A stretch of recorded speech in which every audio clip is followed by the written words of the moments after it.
क्या भारतीय UPI system खतरे में है? क्या ऑनलाइन पेमेंट सेफ है?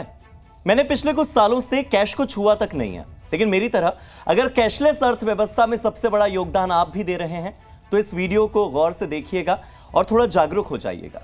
भारत में हर घंटे 2.5 करोड़ से ज्यादा यूपीआई ट्रांजैक्शन होते हैं और ये इतना ज्यादा भरोसेमंद और विश्वसनीय है कि तमाम लोगों ने कैश रखना बिल्कुल छोड़ दिया है। हम जैसे लोगों को 12 अप्रैल को तब झटका लगा जब अचानक से पेटीएम, गूगल पे, फोन पे जैसे ऐप्स ने पेमेंट फेल होने का मैसेज दिया। इन ऐप से जितनी भी पेमेंट थी वो फेल होने लगी। कोई समोसे खाकर ऐप निहारता रहा तो कोई सैलून में बाल कटवाने के बाद पैसा ट्रांसफर न होने की वजह से घंटों बैठा रहा। मैं खुद कैब वाले के साथ 25 मिनट तक बैठा रहा और पेमेंट हुआ ही नहीं। ऐसा पिछले 15 दिनों में एक बार या 2 बार नहीं बल्कि 3 बार हो चुका है। आखिर इन दिनों बार बार क्यों क्रैश हो रहा है यूपीआई? क्या आगे भी ऐसा होगा? और अगर ऐसे में आपकी पेमेंट अटक जाए तो क्या करना चाहिए, जानेंगे आज के इस एक्सप्लेनर वीडियो में। नमस्कार, मेरा नाम है हार्दिक दवे और आप देख रहे हैं जी न्यूज का डिजिटल प्लेटफॉर्म। भारत में डिजिटल पेमेंट को बेहद आसान, सरल और फास्ट बनाने वाले यूपीआई की शुरुआत अप्रैल 2016 में हुई थी। महज 9 सालों में यह हमारी जिंदगी का अभिन्न हिस्सा बन गया, बहुत जरूरी सा लगने लगा। और देश में हर रोज करीब 60 करोड़ यूपीआई ट्रांजैक्शन के जरिए करीब 80,000 करोड़ रुपयों का लेन देन होता है। हालांकि पिछले 15 दिनों में 3 बार अचानक से यूपीआई की सर्विसेज डाउन हो गई। पहली बार हुआ 26 मार्च 2025 को। करीब 3 घंटे के लिए यूपीआई सर्विसेज डाउन रही। तब लोगों को गूगल पे, फोन पे, पेटीएम जैसे ऐप से अमाउंट ट्रांसफर करने में दिक्कतें हुई और इस दौरान 10 से ज्यादा बैंकों के यूपीआई और नेट बैंकिंग सर्विसेज पर भी असर पड़ा। इस दौरान 3,000 से ज्यादा शिकायतें दर्ज हुई। फिर आई तारीख 2 अप्रैल 2025। वित्त वर्ष 2025 की क्लोजिंग के चलते इस दिन देश के कई बैंकों की यूपीआई और मोबाइल बैंकिंग सर्विसेज में काफी दिक्कत आई। इस दौरान करीब 5,000 यूजर्स ने केवल एसबीआई की सर्विस डाउन होने की रिपोर्ट दर्ज करवाई। National payments corporation of India, जिसे कि एनपीसीआई कहा जाता है, उन्होंने कहा कि बैंकों की सक्सेस रेट में उतार चढ़ाव के कारण यूपीआई ट्रांजैक्शन में गिरावट आई है। फिर 12 अप्रैल 2025 को तीसरी बार झटका लगा। सुबह तकरीबन 11:30 बजे थे और करीब 3 से 4 घंटों तक यूपीआई सर्विसेज डाउन रहीं। डाउन डिटेक्टर के मुताबिक समस्या फेस कर रहे करीब 81% लोगों को पेमेंट करने में दिक्कत आई, 17% लोगों को फंड ट्रांसफर करने में दिक्कत आई और करीब 2% लोगों को खरीदारी करने में समस्या का सामना करना पड़ा। इस दौरान तमाम यूपीआई ऐप्स पर 1168 से ज्यादा शिकायतें मिली। सवाल यह कि आखिर बार बार यूपीआई सर्विसेज डाउन होने के पीछे की वजह क्या है? यूपीआई एक डिजिटल रास्ता है जिससे कि आप मोबाइल के जरिए अपने बैंक से किसी और के बैंक में तुरंत पैसे ट्रांसफर कर सकते हैं, पैसे भेज सकते हैं।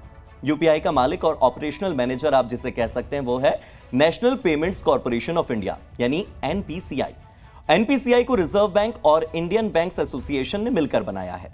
एनपीसीआई ने जो वजह बताई, उसके अलावा पिछले दिनों बार बार यूपीआई सर्विसेज क्रैश होने के पीछे कुछ अन्य वजह भी हो सकती है।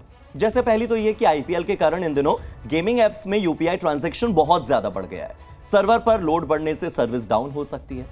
दूसरा कारण, फरवरी 2025 तक अमूमन रोजाना करीब 52 करोड़ ट्रांजैक्शन होते थे, मगर मार्च महीने में यह बढ़कर करीब 60 करोड़ हो गए और अप्रैल में यह संख्या और ज्यादा बढ़ गई। यानी ट्रांजैक्शन बढ़ रहा है, लोड ज्यादा हो रहा है।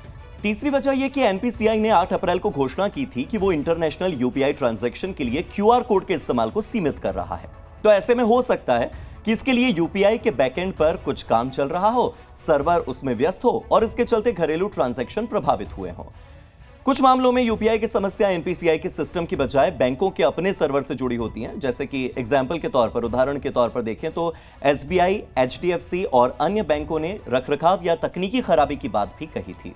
अब आप सब ये सोच रहे होंगे कि 3 बार क्रैश हुआ है यूपीआई, तो क्या आगे भी होगा? तो यूपीआई आने से पहले एक बैंक से दूसरे बैंक में पेमेंट के लिए जो ट्रांजैक्शन होता था उसमें फीस लगती थी। सभी बैंकों के अलग अलग ऐप होते थे। इसे आसान बनाने के लिए एनपीसीआई ने यूपीआई लॉन्च किया और अब एनपीसीआई का नेटवर्क सभी बैंकों के बीच में पेमेंट के लिए काम करता है। इससे ट्रांजैक्शन फीस पूरी तरह से हट गई। एक बैंक से दूसरे बैंक में पेमेंट करना आसान हो गया। इसका एक नुकसान भी है। आप किसी भी बैंक के यूजर हो, कोई भी यूपीआई ऐप इस्तेमाल करते हो, ट्रांजैक्शन के लिए एनपीसीआई का नेटवर्क तो इस्तेमाल करना ही पड़ेगा। ऐसे में अगर इस नेटवर्क में कोई दिक्कत आ गई या ज्यादा लोड बढ़ गया तो पूरा यूपीआई सर्वर प्रभावित हो जाता है। आरबीआई और एनपीसीआई यूपीआई की क्षमता को बढ़ाने और भविष्य में ऐसी समस्याओं को कम करने के लिए कुछ नए फीचर्स जैसे कि यूपीआई लाइट और इंटरनेशनल पेमेंट्स पर भी काम कर रहे हैं। अब जब तक ये सारे सुधार लागू हो नहीं जाते तब तक एनपीसीआई के सर्वर में कोई तकनीकी समस्या आ सकती है और हो सकता है कि इन फ्यूचर भविष्य में यूपीआई सर्विसेज इस तरह से डाउन हो जाएं। अब आने वाले समय में आपकी डिजिटल पेमेंट अगर अटक जाएगी तो आपको करना क्या है ये भी मैं आपको बता देता हूं। अगर आपका पेमेंट भी इसी तरह से अटक जाता है जिस तरह से 12 अप्रैल को अटका था तो घबराने की बिल्कुल जरूरत नहीं है। आपका पेमेंट या तो रिसीवर के खाते में चला जाएगा या वापस आपके बैंक अकाउंट में आ जाएगा।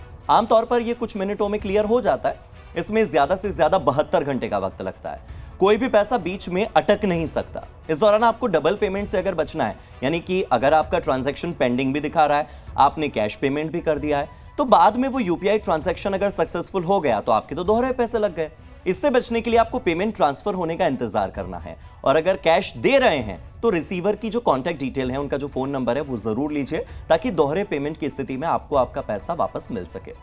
अगर मन में यह सवाल उठ रहा है कि क्या बार बार सर्विस डाउन होने पर बैंक में रखा हुआ आपका पैसा सेफ है या नहीं, सुरक्षित है या नहीं, तो देखिए बैंक में रखा हुआ आपका पैसा पूरी तरह से सेफ है, सुरक्षित है, क्योंकि यूपीआई सर्विसेज डाउन होने से उस पैसे पर कोई असर नहीं पड़ता है। यूपीआई पेमेंट बिल्कुल सिक्योर होती है। सबसे पहले यूपीआई एप्स जैसे कि गूगल पे, फोन पे में लॉक या फिंगरप्रिंट होता है। हर बार ट्रांजैक्शन से पहले आपको अपना यूपीआई पिन डालना पड़ता है।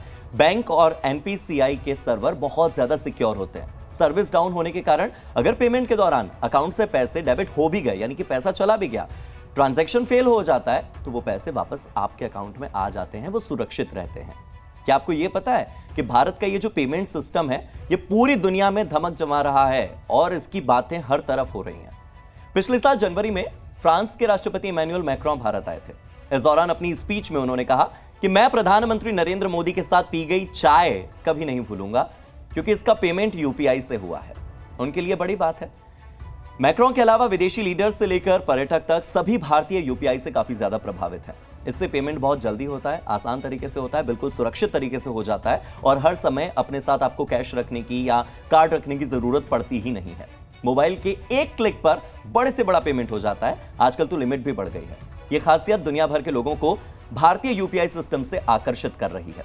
2021 में सबसे पहले भूटान ने इसे अपनाया था। इसके बाद यूएई, फिर कतर और फ्रांस ने भी यूपीआई से प्रभावित होकर इसे अपने देश में लॉन्च किया।